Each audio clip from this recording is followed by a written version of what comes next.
So మీ సినిమాలో ఏవైతే అంశాలు హైలైట్గా నిలుస్తాయి అనుకున్నామో అందరూ సినిమా స్టార్ట్ చేసిన దగ్గర నుంచి రవణ్య ఫస్ట్ లుక్ రిలీజ్ చేసిన దగ్గర నుంచి అందరూ వింటేజ్ రవితేజని చూపించాలి, వింటేజ్ రవితేజని చూపించాలని చాలామంది అభిమానులు మెసేజ్ పెట్టారు. వాళ్ళందరూ హ్యాపీగా ఆనందంగా మెసేజ్ చేస్తుంటే చాలా హ్యాపీగా ఉంది. అలాగే పాటలు Mickey J mayor careers best album అంటున్నారు. అంటే ఒక సినిమాలో ఒక పాట, రెండు పాట, మూడు పాటలు హిట్ అవుతున్న ఒక సందర్భంలో అలాంటి రోజుల్లో ఫుల్ ఆల్బమ్ హిట్ అవడం అనేది మిస్టర్ బచ్చన్తో జరిగింది. అండ్ అలాగే మా జిక్కి ఓవర్ నైట్ స్టార్ అయిపోయింది. So very happy. సినిమాలో ఏ అయితే అంశాలు అయితే మేము బాగా నచ్చుతాయి అనుకున్నామో అవే అందరికీ నచ్చడం, అందరూ విపరీతంగా ఫోన్లు మెసేజ్ చేయడం, very very happy. And thanks to mass Maharaj. చాలామంది చెప్తున్నారు మళ్ళీ ఒక ఎనర్జెటిక్ మాస్ మహారాజ్ చూసామని. అలాగే thanks to my producer Vishwaprasad గారు. నేను మీ ప్రీవియస్ ఈవెంట్లో చెప్పినట్టుగా మేము అడిగిన వాటికంటే ఎక్కువ ఇచ్చారని, అందుకే ఈ సినిమా ఇంత ఫాస్ట్గా ఫినిష్ చేసి రిలీజ్ చేయగలిగాం. And very very happy. Vivek garu thank you so much. Day 1 నుంచి నన్ను పీపుల్ మీడియా ఫ్యాక్టరీలోకి తీసుకొచ్చింది Vivek garu. Thank you so much. So looking forward షోకి టాక్ పెరుగుతుంది. సో అందరం చాలా హ్యాపీగా ఆనందంగా ఉన్నాం. Thank you. అండ్ అది ఏ పబ్లిసిటీ అయినా అవ్వచ్చు, మీడియా మిత్రుల ద్వారా కూడా సినిమాకి చాలా మంచి బజ్ వచ్చింది ప్రీ రిలీజ్. సో మీ అందరికీ మనస్ఫూర్తిగా కృతజ్ఞతలు.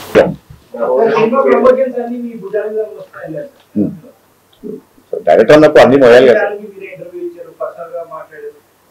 డైరెక్టర్ అన్నప్పుడు మరి ప్రమోషన్ చేయాలి కదా సార్, చేస్తారు కదా కంపల్సరీ. 20 ఇచ్చారండి, 2-3 ఇంటర్వ్యూలు ఇచ్చారు. నేను యాస్టీస్ అదే చెప్తాను మీరు అడిగినందుకు. ఆయన ఏంటంటే ఇమీడియట్ ఇంకో సినిమా షూటింగ్లో ఉన్నారు కాబట్టి చాలా ప్లేసెస్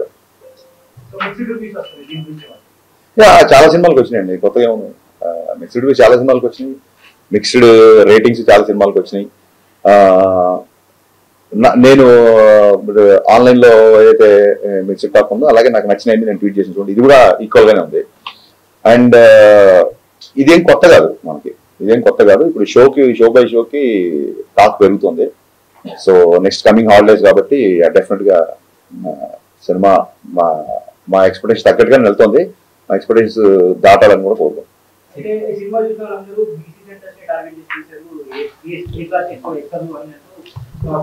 అంటే ఇప్పుడు ఇందులో ఉన్న ఒక కిషోర్ కుమార్ గారి పాటలు కానీ, లేకపోతే ఇందాక మన పాత్రికేయ మిత్రుడే పాడుతున్నాడు మహేష్ భట్ సినిమాలో సాంగ్.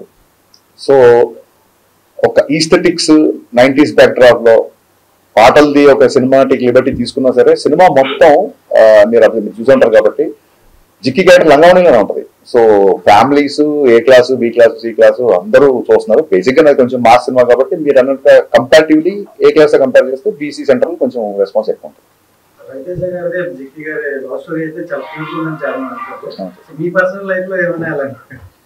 పర్సనల్ లైఫ్ నాది కాదు కానీ నా చుట్టుపక్కల ఫ్రెండ్స్ ని మేము స్కూల్ డేస్ లో ఉన్నప్పుడు ఈ ల్యాండ్ లైన్లు ఒక అమ్మాయికి ఫోన్ చేయాలంటే ఇప్పుడంటే కలుపుతున్న వాట్సాప్ లో మెసేజ్ రీచ్ అయిపోతాయి.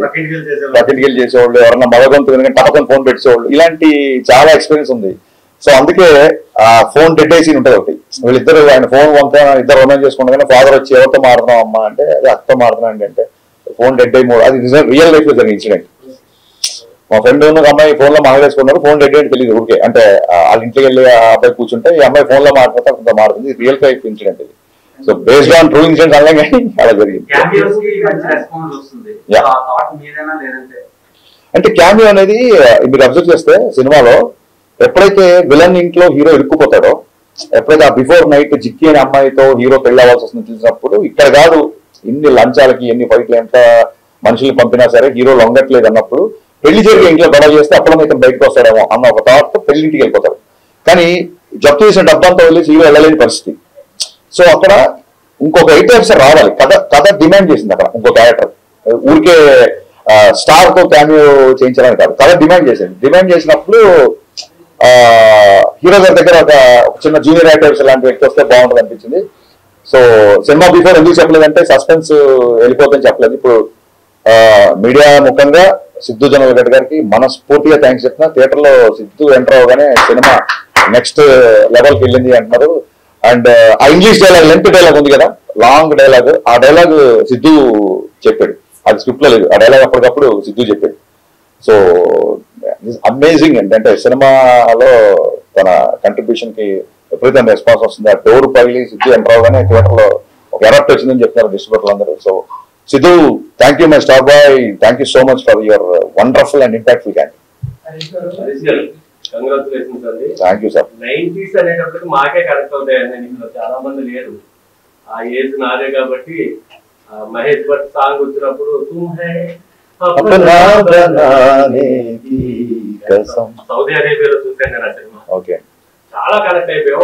ఆ ఫోన్ ట్రాపింగ్ కానీ పక్కింటికి వెళ్ళి రావడం కానీ ఇవన్నీ అసలు అలాంటి థాట్స్ ఆ పాటలు మహేష్ భట్ పాట అమితాబ్ బచ్చన్ గారికి ఎలా పెట్టాలనుకున్నారు అంటే కావాలనే చేశారా?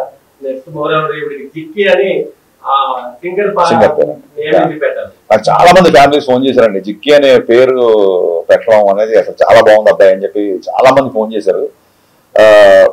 మహా గాయని ఆవిడ. ఇంకా నాకు చిన్నప్పటి నుంచి మ్యూజిక్ తో పెరిగినోండి నేను.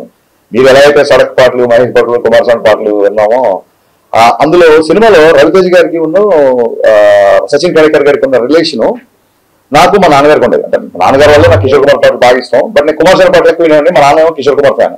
సో మా ఇద్దరికి ఎప్పుడు ఇంట్లో ఒక చిన్న ఆర్గ్యుమెంట్లు, సరదా డిబేట్లు ఉండేది.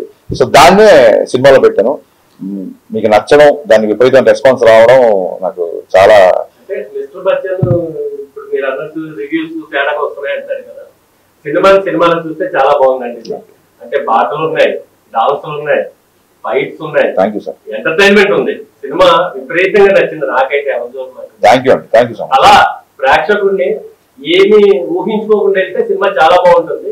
అది మీరు ఏమైనా ఆడియన్స్ చెప్పగలరా? లేదండి, నేను బిగినింగ్ నుంచి నేను రివ్యూల గురించి నేను ఎప్పుడు రివ్యూల గురించి మీరు ఇవ్వద్దు అన్నమాట.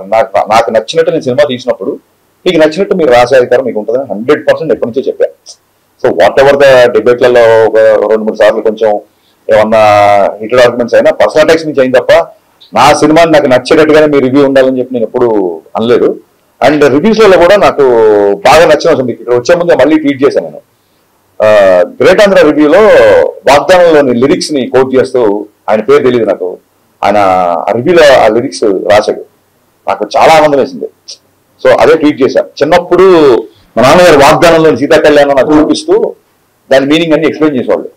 సో ఒక రచయితకి కానీ ఒక దర్శకుడికి కానీ హై ఎప్పుడు వస్తుంది అంటే ఎప్పుడుదో 50 ఏళ్ల కిందటి లిరిక్స్ కదా, సీతా కళ్యాణ్ గురించి ఇప్పుడున్న జనరేషన్ నచ్చుతుందో లేదా, ఇలాంటి ఒక ఇది పెడదామా వద్దా అన్నప్పుడు సరే బ్యాక్గ్రౌండ్ లోనే వస్తుంది కదా నేను చెప్పి పెట్టినప్పుడు రివ్యూ రాసిన వ్యక్తి దాన్ని గుర్తు పెట్టుకొని బాగుంది, పైగా ఇది ఆ సీన్ లో కరెక్ట్ గా కూర్చుంది అని రాసినప్పుడు నిజంగా చాలా ఆనందం వేసింది. ఇలాంటప్పుడే మంచి సాహిత్యం, మంచి మ్యూజిక్, కమర్షియల్ ఇన్సెక్యూరిటీ లేకుండా ఇది రీచ్ అవుదా అనే ఒక ఆలోచన లేకుండా తీసుకెళ్లాలని చెప్పి ఏ రచయితకైనా ఏ దర్శకుడికైనా అనిపిస్తుంది.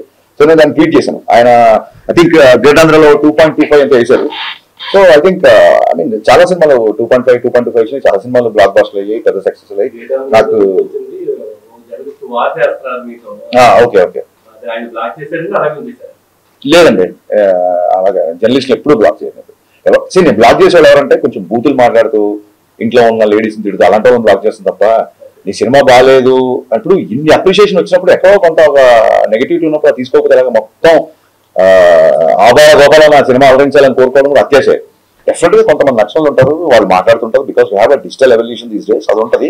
కమింగ్ టు ద జర్నలిస్ట్, ఆయన ఏం చేశారంటే ఒక ఫోటో ఏదో పెట్టి ఇది దాని గురించి ఏదో కామెంట్ చేశారు. సో చాలా మంది అడుగుతున్నారు ఎందుకు మీరు దాన్ని కౌంటర్ చేయట్లేదు, ఆడిన అందరూ మన ఇష్టపడేవాళ్ళు, సినిమా నచ్చిన వాళ్ళు అందరూ. అదేమైందంటే first day of the shoot అండి. బేసిక్ గా first day of the shoot Shekhar master ఎప్పుడైతే డాన్స్ మూవ్మెంట్లు మూవీలో వెళ్ళిపోతాయి అనుకోండి, అది ఎప్పుడు చూడడానికి ఎబ్బటిగాని ఇబ్బందిగా ఉండకపోవచ్చు. మీరు ఎప్పుడైతే డాన్స్ మూవ్మెంట్ ని మ్యాగ్నిఫై చేసి ఫోటో తీసి స్క్రీన్ చేశారనుకో, అది ఒక పోస్టర్ లాగా మీరు కట్టుకుని, పోస్టర్ స్టిల్ కదా, స్టిల్ ఫోటోగ్రఫీ కదా. సో స్టిల్ ఫోటోగ్రఫీ చూస్తే మీరు ఏ పాటలో ఏ స్క్రీన్ షాట్ తీసినా మీకు ఇబ్బంది కలిగినా చేయొచ్చు బేసిక్ గా. అయినా సరే నేను దాన్ని ఎందుకు కౌంటర్ చేయాలంటే శేఖర్ మాస్టర్ చాలా పెద్ద మాస్టర్. ఫస్ట్ డే షూట్ ఆ మూమెంట్ అతను కంపోజ్ చేసినప్పుడే ఇది పెద్దగా ఎంకరేజింగ్ ఏం లేదు, పెద్ద అవసరం లేదని నాకు ఒక చిన్న థాట్ వచ్చిందండి బేసిక్ గా. But first day shoot master రాగానే ఈ మూమెంట్ వద్దు ఆ మూమెంట్ వద్దంటే డైరెక్టర్ ఆయన ముందు లోడ్ అయిపోతాడు. ఫస్ట్ డే షూటింగ్ సెటప్ చేసే టెన్షన్ లో ఉన్నాను. సో ఆ రిహార్సల్ చేసినప్పుడు నాకు అనిపించింది ఈ పాట ఈ మూమెంట్ అవసరం, ఎందుకంటే చాలా మంచి లిరిక్స్ వెళ్తుంది పాట. కానీ సెన్సార్ లో కూడా అలాగే డాన్స్ మూవ్ ఉంటుంది కాబట్టి పాస్ అయిపోయింది, పెద్ద దాన్ని పెద్దగా పట్టించుకోలేదు. ఎందుకు కౌంటర్ చేయలేదు ఆ విషయంలో మూర్తి గారిని అంటే, అన్ని విషయాలు మనమే కరెక్ట్ అయిపోం. డెఫినెట్ గా అన్ని విషయాల్లో నేనే కరెక్ట్ అవ్వాలని రూల్ లేదు కదా. సో అతనికి ఆ మూమెంట్ గురించి అతను ఫీల్ అయ్యాడు. బట్ సినిమాలో చాలా మంచి విషయాలు ఉన్నాయి, దాన్ని కూడా మనం భూతలో చూపించవచ్చు. బట్ ఒక్కొక్కరు ఒక్కొక్క ఎజెండా. అంటే లాస్ట్ టైం గ్యాంగ్ లీడర్ సినిమాలో కూడా ప్రభుదేవ గారి వర్షంలో పాటు విజయశాంతిలో పట్టు పెట్టింది. అంటే ఏం లేదండి, వ్యూ బట్టి అదేంటంటే మేము ఉన్న పరిస్థితులలో క్రియేటివ్ పొజిషన్ లో ఉన్నప్పుడు, ఇండస్ట్రీలో ఉన్నప్పుడు వాళ్ళు చేశారు కదా మేము చేయాలి ఇలాగ మాట్లాడే ఇంకొకటి కంపేర్ చేసుకోవడం ఎందుకంటే అందరూ మా వాళ్ళే కాబట్టి అలా కంపేర్ చేసుకోవడం కరెక్ట్ కాదు. మీరు అన్నారు కాబట్టి నేను ఆ కామెంట్ నేను తీసుకున్నాను కాబట్టి ఆయన నేను కౌంటర్ అయ్యేది తెలుసుకున్నాను.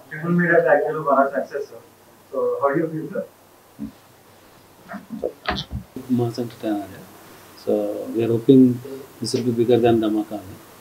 So very happy. So it's too early to expect numbers. Definitely big numbers expect చేస్తున్నాం. ఇంకా ఈ హాలిడేస్ అయిపోతాయి, వరుసగా హాలిడేస్ ఉన్నాయి కాబట్టి విపరీతంగా ప్రతి కామన్ సినిమాకి వచ్చే అవకాశం ఎక్కువ ఉంది. సో దాని తర్వాత మా డిస్ట్రిబ్యూటర్ గారు చెప్తే అక్కడి నుంచి స్టార్ట్ చేస్తాం. Yeah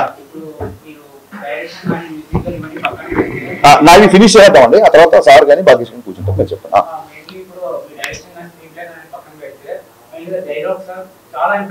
thank you sir.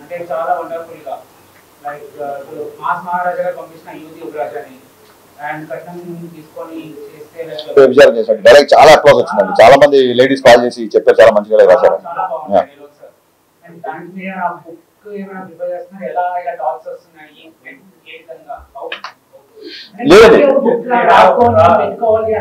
లేదండి, ఒక్కొక్కసారి ఒక డైలాగ్ ఏదైనా టక్కని రాగానే డెఫినెట్ గా రాసుకొని పెట్టుకుంటాము. అండ్ ఇలాంటప్పుడు ఏమవుతుందంటే ఆ సందర్భం రాగానే డైలాగ్ వాడచ్చు కదా అన్న ఫీలింగ్ ఉంటుంది. సో నేను బేసిక్గా ఇంతకుముందు ప్రీ రిలీజ్ ఈవెంట్ లో ప్రీ రిలీజ్ ప్రమోషన్స్ లో చెప్పినట్టుగా బేసికలీ రైటర్ గా డైలాగ్ ఇష్టపడే వ్యక్తిని కాబట్టి ఈ డైలాగ్ అన్నీ ఉన్నాయి. అండ్ అప్లోడ్ వచ్చినప్పుడు చాలా ఆనందంగా ఉంటుంది. అంతకంటే 100% అండి, మంచి థాట్. నాకు అసలు ఈ సినిమా తీయడానికి బేసిక్ ఇంట్రెస్టే నాకు ఆ 90s క్యాసెట్ రికార్డింగ్ సెంటర్లు, ల్యాండ్ లైన్స్, ఆ పాత పాటలు, టేప్ రికార్డర్లు, ఈ బ్యాక్ డ్రాప్ లో లవ్ స్టోరీ చెప్పాలని ఎప్పటి నుంచి అనుకుంటున్నాను. సో అది ఈ కథకి బాగా సూట్ అవుతుందని చెప్పి ఫస్ట్ హాఫ్ మొత్తం లవ్ స్టోరీ చేయడం జరిగింది. అండ్ ఇంకోటి ఏంటంటే ఒకటేసారి ఇంట్లోకి వెళ్ళిపోయి ఫస్ట్ హాఫ్ సెకండ్ హాఫ్ ఒకే ఇంట్లో ఉంటే కూడా కొంచెం ఒక విజువల్ క్లాస్ ఓవర్ ఉంటుందని చెప్పి ఆ వీధుల కోసం దాని గురించి మేము చాలా తిరిగి చాలా మంచి లొకేషన్ పట్టుకొని ఛాలెంజింగ్ అని ఏమనిపిల్ల. It was very exciting to show that kind of love story. అంటే ఒక ఎక్సైట్మెంట్, అమ్మాయితో ఫోన్ లో మాట్లాడితే చాలు, నవల్స్ ఎనమూరి గారి నవల్స్ కూడా సినిమాలు చాలా ఉన్నాయి, ఫోన్ లో మాట్లాడితే చాలు, గొంతు వింటే చాలు, గుడికి వస్తే చూస్తే చాలు అనే రోజుల నుంచి తప్పకుండా వాట్సాప్ లో ఫోటోలు షేర్ చేసుకుంటూ ఎప్పుడంటే అప్పుడు వీడియో కాల్ చేసుకుంటూ పరిస్థితి వచ్చాం కదా. సో ఆ అపురూపతని, ఆ అపురూపంగా నా ఫీలింగ్స్ ని చెప్పాలనే ప్రయత్నంతో లవ్ స్టోరీ వచ్చింది. దానికి ఎక్స్ట్రానరీ రెస్పాన్స్ వస్తుంది కాబట్టి I'm very grateful. So me heroines నెలలో ఎక్స్ట్రీమ్ లెవెల్ లో చూపిస్తారు గ్లామరస్ గా, ఆ తర్వాత అంత రేంజ్ అన్ని దొరకలేదు అందరికి. బికాస్ ఎగ్జాంపుల్ రీజన్ గంగోపాధ్యాయ గారు మీరు చూపించినంత రేంజ్ లో ఎవరు చూపించలేదు తర్వాత అంత అందంగా. సో మీరు ఇప్పుడు చూపించేశారు ఆల్రెడీ, చాలా ఒక రేంజ్ లో ఎక్స్పెక్టేషన్స్ క్రియేట్ చేశారు. నెక్స్ట్ ఏంటి ఆవిడ స్టెప్స్ ఎలా అయ్యాలో కూడా ఏమైనా సజెషన్స్ ఇస్తున్నారా? ఆవిడ ఇప్పుడు నా సినిమా క్యారెక్టర్ కి నేను 100 విషయాలు చెప్పాల్సి వచ్చింది. ఇప్పుడు ఆవిడ నెక్స్ట్ తీసుకోవాలి అంటే మంచి కథ విని మంచి క్యారెక్టర్ చేయమని చెప్తామండి. Thank you, I take it as a compliment. సలహాలు నేను ఎవరికి తీసుకోను కాబట్టి నేను ఎవరు కరెక్ట్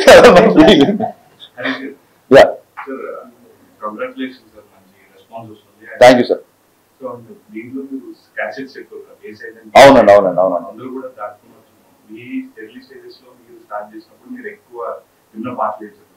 నేను ఎక్కువ కిషోర్ కుమార్ పాటలు అండి, అండ్ రాజ్ కోటి, మా నాన్నగారు చక్రవర్తి గారి పాటలు. సో అయ్యింది చిన్న మిడిల్ క్లాస్ ఫ్యామిలీ కదా, ప్రతి వారానికి ఒక క్యాసెట్ కొనాలంటే అంత కంఫర్టబుల్ ఉండేది కాదు. బట్ చూడండి అద్భుతం ఏంటంటే రికార్డింగ్ క్యాసెట్లు అంటే ఇప్పుడైతే గోల ప్యారిషన్ గోల్ చేస్తారు. రికార్డింగ్ క్యాసెట్లు మంచి మంచి సెంటర్లలో పోస్టర్లు వేసి మరీ రికార్డ్ చేసి డూప్లికేట్ క్యాసెట్లు ఇచ్చేవాళ్ళు. సో అప్పుడు ఈ బాధ లేదు, ఇండస్ట్రీకి అప్పుడు ఈ బాధ లేదు. అప్పుడు దానివల్ల మ్యూజిక్ కూడా బాగా వెళ్ళేది. సో ఆ టీడీకే 120 అని ట్రైలర్ లో కదా, టీడీకే 120 క్యాసెట్స్ బాగా అలవాటు మాకు. ఎందుకంటే 120 minutes ఉంటాయి. 120 minutes లో మనం అసలు ఇక్కడ ఒక 20 పాటలు, అటు ఏ సైడ్ ఒక 20 పాటలు, బీ సైడ్ ఒక 20 పాటలు అది ఆ క్యాసెట్ లో మధ్యలో ఆ టేప్ ఇరుక్కుపోతే పెన్సిల్ పెట్టి ఆ క్యాసెట్ అలా తిప్పుకోవడం, ఈ కైండ్ ఆఫ్ బాగా నా ఎక్స్పీరియన్స్. సో అవే వాళ్ళ సినిమాలో ఉండడం, ఆ డిఫరెంట్ బ్యాక్ డ్రాప్ కి అవే బాగా దోహదపడ్డాయి. చాలా మంచి రెస్పాన్స్ వచ్చింది. Thank you. యా, డెఫినెట్లీ అండి, థియేటర్ విజిట్స్ ప్లాన్ చేస్తాము. అది ఎప్పుడు ఏంటంటే మీకు షెడ్యూల్ ఖచ్చితంగా. నాగేశ్వరరావు గారు సాంగ్స్ పెట్టారు, తర్వాత చిరంజీవి గారు సాంగ్స్. సో ఇంకొంచెం తెలుగు సాంగ్స్ వచ్చినప్పటికీ రెస్పాన్స్ ఇంకా అడాప్ట్ అవుతుంది. ఇంకా పాటలు పెట్టలేదంటే కొంతమంది అడుగుతున్నారు. ఎక్కువ హిందీ పెట్టారు. లేదండి, అక్కడ డైలాగ్ ఉంది కదా, సుదర్శన్ డైలాగ్, మా పచ్చారి హిందీ పాడిన తెలుగు మాసాంగ్ అంటే చూపిద్దాం డైలాగ్ ఉంది కదా. కథ ప్రకారం మార్వాడి ఫ్యామిలీ, హీరో ఏమో కోటిపల్లి కుమార్ సాన్ అని చెప్పాము. కుమార్ సాన్ గారు ఇప్పుడు ప్రేమాలయం పాట మనం ఎందుకు పెట్టామంటే, అది ఆ రోజులు హిందీ పాట కూడా డబ్బింగ్ అంత సూపర్ హిట్ అయ్యింది. సో ఆ చిన్న నాస్టాలజీ రావాలని బేసిక్ గా నేను హైదరాబాద్ బాటం కాబట్టి కొంచెం హిందీ సాహిత్యం ఉంటే అది కథలో అవసరం అయింది. ఇప్పుడు అమ్మాయి డబ్బింగ్ లో కూడా కొంచెం అక్కడక్కడ తెలుగు బ్రోకెన్ తెలుగు మాట్లాడినా చాలా అందంగా క్యూట్ గా ఉందని చెప్పి అందరూ మెసేజ్ చేస్తారు. ఎందుకంటే మార్వాడి ఫ్యామిలీ కదా, తెలుగులో అంత ఫ్లూయెంట్ ఉండకపోవచ్చు కాబట్టి తను చెప్పినా బాగుంటుందని చెప్పి కొంత డబ్బింగ్ చాలా కష్టపడింది అమ్మాయి. సో సహజంగానే పాటలు అన్నా లిరిక్స్ అన్నా ఇష్టం కాబట్టి అన్ని పాటలు అంటే ఏముందండి, మొత్తం అన్ని పాటలు. మధ్యలో భద్రాచలం కొండ సీతమ్మవారి అంట సేమ్ ఆ పాటకి రవితేజ గారితో చిరంజీవి గారు చేసినట్టు చేయించారు. అవునండి, అవును. అభ్యంతరం పెట్టారండి, సేమ్ లేదండి, అసలు రవితేజ గారు దేనికి అభ్యంతరం పెట్టలేదు. డైరెక్టర్స్ హీరో కదా, మీకు అందరికీ తెలుసు కదా. సో చెప్పినట్టు చెప్పిన దానికంటే బెటర్ గా ఎరగదీసారు. దానికి లైట్ మూమెంట్స్ చేసినా సరే థియేటర్ లో అసలు రెస్పాన్స్ షేక్ అయిపోతుంది. భద్రాచలం కొండ బాస్ సాంగ్ రాగానే, అండ్ రెప్పల్ డప్పుల్ సాంగ్ అయితే స్టేజ్ మీదకి వెళ్ళి డాన్స్ వేస్తున్నారు అందరూ. అండ్ లాస్ట్ సాంగ్ కూడా అబ్బచాయ్ సాంగ్ కి స్టేజ్ మీదకి వెళ్ళి డాన్స్ వేస్తున్నారు. అండ్ అంటే నేను చాలాసార్లు చెప్పాను, I believe in this kind of film. మంచి పాటలు, మంచి సాహిత్యం, మంచి entertainment, not just comedy, entertainment. ఇప్పుడు ఇంటర్వెల్ కి జయబాబు గారికి హీరోకి వచ్చే సంభాషణ ఇట్స్ ఎంటర్టైనింగ్. వాళ్ళిద్దరి మధ్య కాన్ఫ్లిక్ట్ అనేది ఎంటర్టైన్ ఆఫీస్లో. సో మంచి పాటలు కానీ, మంచి డాన్సులు కానీ, మరి ఒక చిన్న విలన్తో ఉండే కాన్ఫ్లిక్ట్ కానీ, ఇవన్నీ part of entertainment. Comedy is also part of entertainment. And Satya గురించి ఎన్ని కాల్స్ ఎన్ని మెసేజ్ నాకు వచ్చిన, సత్య కూడా వచ్చి ఉంటే లేవని నాకు డౌట్. పత్రికాముఖంగా జగవద్గా గారికి నేను శిరస్సు వంచి కృతజ్ఞత చెప్తాను. చెప్పగానే కథలో ఆయన క్యారెక్టరేషన్ ఒక 20 minutes చెప్పగానే ఆయన క్యారెక్టర్ ఓకే చేశారు. ఓకే చేసి కంటిన్యూగా 30 days చాలా బిజీలో ఉన్నప్పుడు కూడా ఆయన మిగతా షెడ్యూల్స్ కూడా అడ్జస్ట్ చేసి ఆయన కంటిన్యూగా 30 days ఒకటే పెద్ద షెడ్యూల్ చేశారు. జగవద్బాబు గారికి రవితేజ్ గారికి మధ్యన సీన్స్, ఆ డైలాగ్స్, సింహాన్ని లోపల బంధిస్తున్నాం అంటే నేను బయటకు వస్తే చూపిస్తాను అంటే ఇప్పుడే చూపించు, ఈ క్షణమే చూపించు అని చెప్పి ఆ డైలాగ్ నుంచి విపరీతంగా మాట్లాడుతున్నారు. సో ఓవరాల్ వెరీ హ్యాపీ అండి, వెరీ హ్యాపీ. మిరపకాయలో ఒక సీట్ రెప్లికేట్ చేశారు సత్యతో. యా, సిచ్యువేషన్ డిమాండ్స్ అండి. చిక్కి ఫుల్ నేమ్ ఏంటి? మర్చిపోయానండి, నేను 2-3 సార్లు చెప్తాం అనుకున్నా. 2 రోజులు చిన్న ప్రెగ్నెన్సీ నుంచి ఓవర్సీస్ స్టాక్ అదంతా కదా, సరిగ్గా నిద్రలేదు. డైలాగ్ ఆవిడ పేరు చాలా మంచి పేరు, బట్ జిక్కిగానే ఫేమస్ కదా. క్యామియోస్ బాగా ట్రెండింగ్ లో ఉన్నాయి ప్రెజెంట్, ఎందుకంటే అది ఒక సర్ప్రైజింగ్ ఎలిమెంట్. అవునండి. సో ఇప్పుడు మీరు కూడా ఇందులోకి స్టార్ట్ అయ్యారు కాబట్టి నెక్స్ట్ ఉస్తాద్ భగత్ సింగ్ లో ఉన్న క్యామియోస్ ఎక్స్పెక్ట్. అదేనండి, అంటే cameo for the sake of cameo ఉన్నప్పుడు పండదండి. ఊరికే మనకి హీరోలతో ఒక చిన్న రిలేషన్ ఉంది కదా, మన రిలేషన్ ఆబ్లిగేషన్ పెట్టి చేస్తే పండుగ. అక్కడ కథ ఫిట్ అవ్వాలి. ఇందులో ఖచ్చితంగా హీరో ఈ ఇల్లు వదలలేని పొజిషన్, సమస్య ఇంకో ఇంట్లో ఉంది. సో హీరో ఇల్లు వదలడు కాబట్టి ఖచ్చితంగా ఇంకో వ్యక్తి రావాలి ఆ ఇంటికి. అందుకు క్యామియో బాగా పండింది. అవునండి, అవును.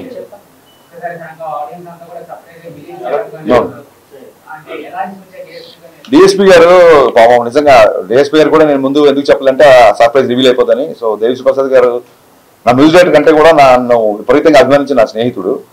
సో బాగా మాస్టర్ ఏంటంటే, సార్ ఆ బిగినింగ్ హీరో గారిని హెవీ రిథమ్ వచ్చినప్పుడు హీరో గారిని చూపిద్దాం సార్, ఆ బిఫోర్ సాకి మట్టుగా ఎవరైనా గెస్ట్ ఉంటే బాగుంటుంది, టైం లేదు కదా మీరే చేసేయండి అన్నాడు. నన్ను నేను కెమెరా ముందు రావడాన్ని తప్పించుకోవడానికి ఏం చేయాలో తెలియక బాగా మాస్టర్, హీరో గారు మొత్తం అందరు నువ్వు చేయి అంటే ఆ విపత్తు నుంచి దేవిశ్రీ ప్రసాద్ గారు నన్ను కాపాడారు. ఫోన్ చేశాను, రేపు వచ్చేయమన్నారు. ఏంటి సార్ నాకు అసలు టైం కూడా ఇవ్వట్లేదు మీరు ఆలోచించుకుని అంటే, నేను ఏం చెప్పానంటే, సార్ ఇది 4th August షూట్ చేస్తున్నాము, ఫ్రెండ్షిప్ డే, నేను డైరెక్టర్ కాల్ చేయట్లేదు, ఫ్రెండ్గా కాల్ చేస్తున్నా, మీరు వస్తాయండి, మీరు ఫోన్ పెట్టండి వస్తానని చెప్పి ఫోన్ పెట్టాడు.